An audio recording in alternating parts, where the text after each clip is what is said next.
Search खबर देख लीजिए, 2014 के बाद में लगातार हर साल किसानों के समर्थन मूल्य में वृद्धि हो रही है। हर साल वृद्धि हो रही है।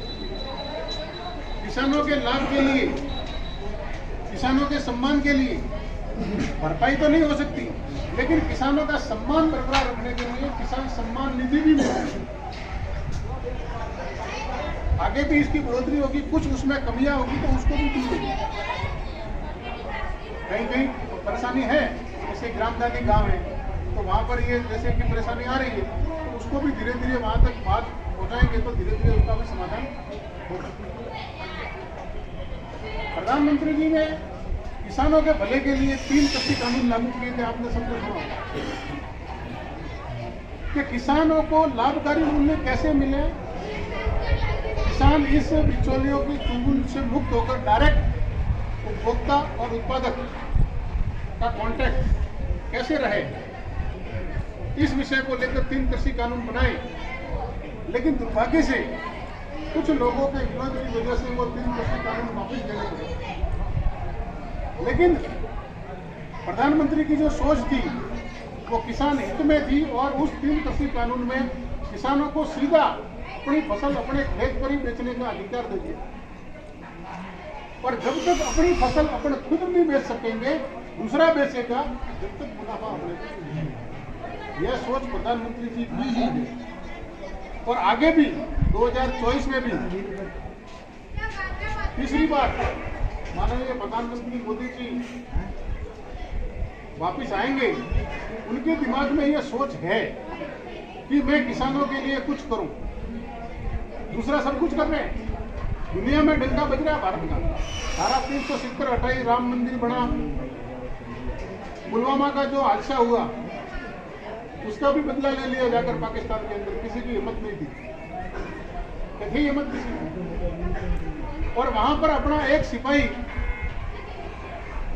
एयरक्राफ्ट क्रैश हो गया और वहां उतर गया पाकिस्तान में। पाकिस्तान को इतना मजबूर होना पड़ा कि उसको सकुशल वापस भारत भेजना पड़ा। वो दूसरों की हिम्मत नहीं, मोदी जी की हिम्मत थी कि वो ऐसा संभव होगा। ये छोटी बात नहीं है, मार्केट की बात है। एक एक आदमी के जान की कीमत है। भारत की तरफ कोई आंख उठाकर देखेगा तो उसकी भी जैसे कि जवाब दिया जाए। सबसे पहले ये सुरक्षा, अगर सुरक्षा होगी तो अपना धर्म बचेगा, धर्म बचेगा तो अपनी संस्कृति बचेगी, और संस्कृति आबाद नहीं तो ये देश आबाद नहीं। इसलिए आप सभी लोगों से अभी और बहुत कुछ करना बाकी है। 22 जनवरी को भगवान श्री रामलला का प्राण प्रतिष्ठा महोत्सव हो रहा है। आपके घर घर पीले चावल आए। आप सभी लोगों को भी मैं निवेदन करता हूं कि उस प्रतिष्ठा में वहां भाग ले, अच्छी बात है, लेकिन वहां पर नहीं जा सकते तो अपने घर पे भी उस दिन पूजा पाठ करके भगवान राम की तस्वीर के आगे, हनुमान जी की तस्वीर के आगे अपन पूरा लाइव वहां का कार्यक्रम पूरा देखें। ये अपने लिए, अपने जीवन के लिए एक सौभाग्य की बात है कि अपने जीवन जी भगवान राम का भव्य मंदिर।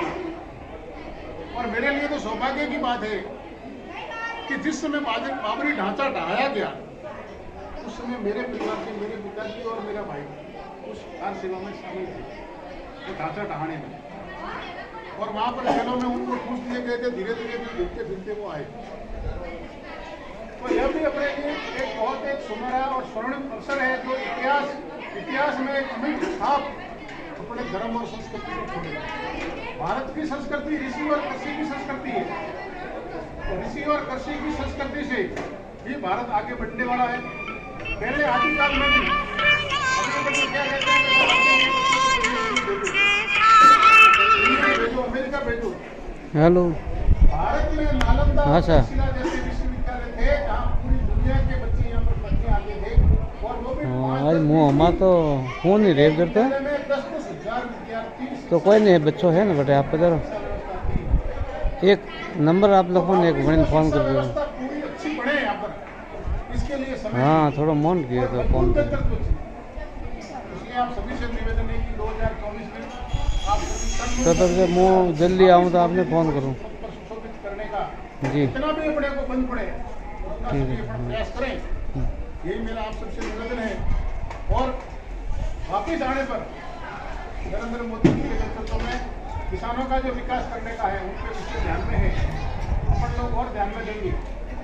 तो इस हिसाब से अपन सभी लोग पूरी तरह से अपने देश के लिए, अपने राष्ट्र के लिए, अपनी सुरक्षा के लिए, अपनी खेती के लिए, अपने गांव के लिए मजबूत नेतृत्व की जरूरत है, सुरक्षा की भी जरूरत है। आप सभी से मेरा निवेदन है, आप सभी लोगों से दर्शक हुए, आप लोगों से रामासमा हुए, आप सभी लोगों का आभार, धन्यवाद, जय भारत।